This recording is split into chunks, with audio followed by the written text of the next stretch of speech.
자, 6학년 1학기 사회시간입니다. 두 번째 대단원 우리나라의 경제발전 단원 중에서 첫 번째 주제인 우리나라 경제체제의 특징에 대해서 배우고 있죠. 자, 오늘 배울 내용은 가계와 기업이 만나는 시장에 대해서 알아보도록 하겠습니다. 교과서 92쪽에서 94쪽의 내용이에요. 자, 우리 지난 시간까지 가계란 무엇인가, 기업이 무엇인가, 또 가계가 하는 일, 기업이 하는 일, 그리고 가계와 기업의 합리적 선택까지 배웠습니다. 자, 시장도 경제에서 굉장히 중요한 개념입니다. 그래서 시장에 대해서 오늘 알아볼 건데, 시장 하면 어떤 이미지가 떠오르나요? 시장 다 알 것 같다고요? 맞아요. 여러분들이 생각하는 그 시장이 바로 시장입니다. 하지만 경제에서는 이 시장의 의미를 여러분들이 흔히 머릿속에서 생각하는 사진과 같은 저런 모양과는 포함해서, 저런 모양을 포함해서 조금 더 넓은 개념으로 사용을 하고 있습니다.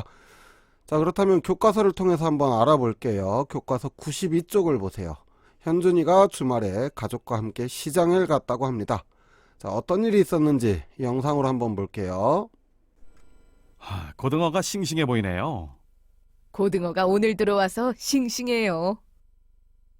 오늘 예쁜 그릇들이 많이 들어왔습니다. 구경해 보세요. 그릇이 참 예쁘네요. 이 그릇은 얼마예요? 새로 들어온 신발을 구경해보세요. 싸게 드립니다. 마침 신발을 새로 사야 하는데 어떤 신발이 좋을까? 이 옷이 멋져 보이는데 어떠니? 아빠, 저는 이 옷 입기 싫어요.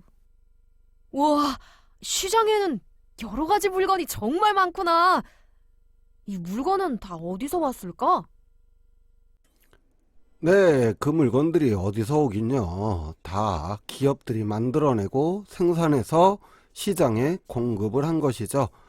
자, 시장이란 이렇게 기업이 생산한 제품이나 서비스 등을 가게가 구입할 수 있도록 연결하는 곳을 말합니다.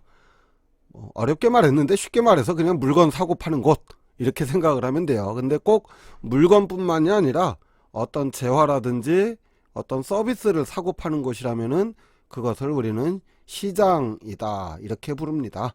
자, 그렇다면 이런 시장은 어떻게 형성이 되는지 한 가지 예를 들어서 설명을 해 볼게요. 자, 갑돌이가 있어요. 농사를 짓습니다. 채소도 심고 야채도 심고 또 과일도 팔고 그렇게 합니다.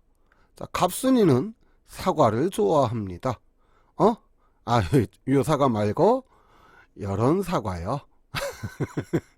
그냥 웃자고 한 얘기입니다. 그래서 너무 썰렁하다고 뭐라고 하지 마세요. 자, 사과를 좋아하는 갑순이는 사과를 먹고 싶을 때 갑돌이에게 돈을 주고 사과를 살 수 있겠죠.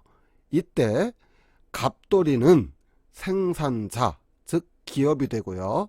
갑순이는 소비자, 즉 가게가 됩니다. 어떤 상품이나 서비스, 재화를 사는 사람을 우리는 소비자라고 하고요. 그것을 생산하는 사람을 생산자라고 합니다. 쉽게 말해서 지난 시간에 배웠던 기업과 가게의 개념이라고 보시면 돼요. 자, 그런데 문제는 이런 갑돌이와 갑순이가 가까이 살고 있다면 다행인데 둘이 멀어, 너무 멀어. 그러면은 사과를 먹고 싶을 때마다 그 먼 거리를 오간다는 것은 우리 지난 시간에 가계의 합리적 선택에서 배웠던 기회비용을 따져봤을 때 그닥 효율적이진 않겠죠. 자, 그래서 과일가게나 마트가 필요한 거예요. 자, 이제 갑돌이는 갑순이한테 사과를 파는 게 아니라 과일가게에 팔아요. 과일가게는 사과를 사서 갑순이에게 팝니다. 갑순이는 과일이 먹고 싶을 때, 사과가 먹고 싶을 때 과일가게에 가서 사과를 사오겠죠. 자, 이때 이 갑돌이가 사과를 팔고 갑순이가 사과를 살 수 있게 해준 이 과일가게를 우리는 시장이라고 부르는 겁니다. 그래서 우리 이번 주제의 제목이 뭐였죠? 가게와 기업을 연결하는 시장입니다. 이렇게 연결을 해준다라는 거예요. 자, 시장의 종류는 매우 다양합니다. 자, 여러분들 처음 생각했던 이런 모습에 이걸 전통시장 또는 재래시장이라고 합니다. 이런 시장도 있고요. 그것뿐만 아니라 경제에서는 모든 물건이나 서비스를 사고 파는 곳을 시장이라고 했잖아요. 그러니까 떡볶이를 파는, 떡볶이를 사는 분식집도 시장이 될 수 있어요. 선생님이 좋아하는 커피를 사 먹을 수 있는 커피숍도, 카페도 시장의 일종이 되겠고요. 일정한 대가를 주고 물건이나 서비스를 사고 판다면 그것이 시장이라고 말할 수 있습니다. 자, 그렇다면 시장이 무엇인지 다시 한번 영상으로 정리해 볼게요. 네, 시장이란 여러 가지 상품을 사고 파는 일정한 장소를 말해요. 많은 가게들이 모여 있는 곳만이 아니라 사람들이 필요한 것을 사고 파는 곳이라면 어디든 시장이랍니다.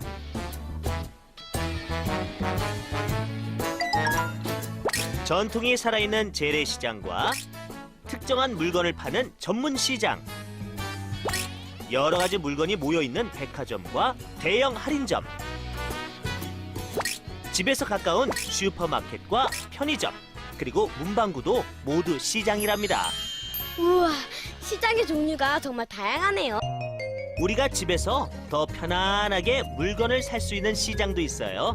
네? 집에서 물건을 사는 시장이요? 바로 TV 홈쇼핑 그리고 인터넷 쇼핑이죠. 이 두 가지는 집안에 있는 시장이라고 할 수 있어요. 집에 앉아서 쉽게 살 수 있어 아주 편리하게 이용할 수 있죠. 미용실은 미용 기술이라는 서비스를 사고 팔아요. 또 병원에서는 진료라는 서비스를 사고 팔죠.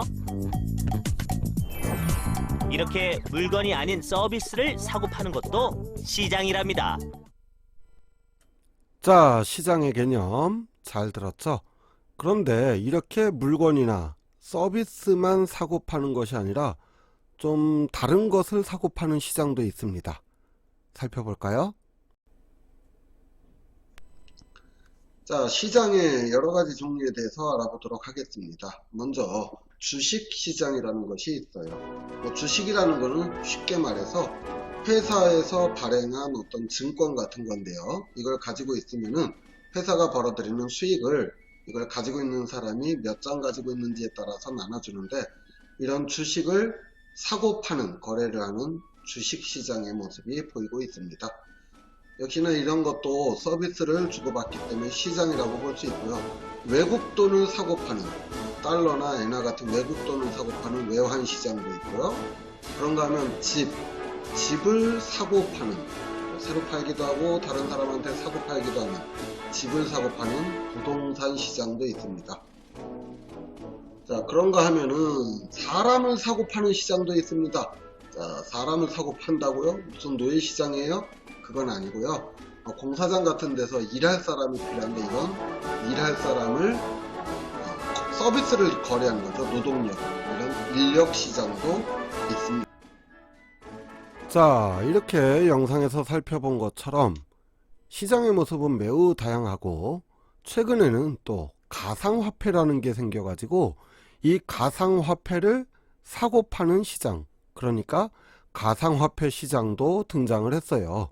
자, 이처럼 사람들이 필요로 하는 물건이나 서비스를 사고 판다면은 그것을 시장이라고 했고, 그렇기 때문에 시장의 종류는 무척이나 다양한 형태와 모습으로 나타날 수 있는 겁니다.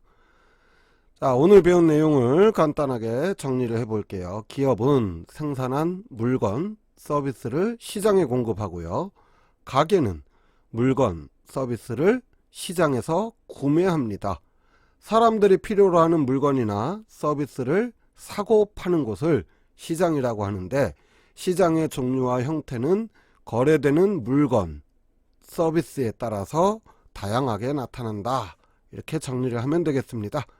자, 이렇게 해서 오늘 배울 내용은 끝이 났고요. 다음 시간에는 이제 드디어 우리 소단원 주제인 우리나라 경제는 어떤 특징을 가지고 있는지 교과서 95쪽에서 98쪽을 가지고 공부해 보도록 하겠습니다.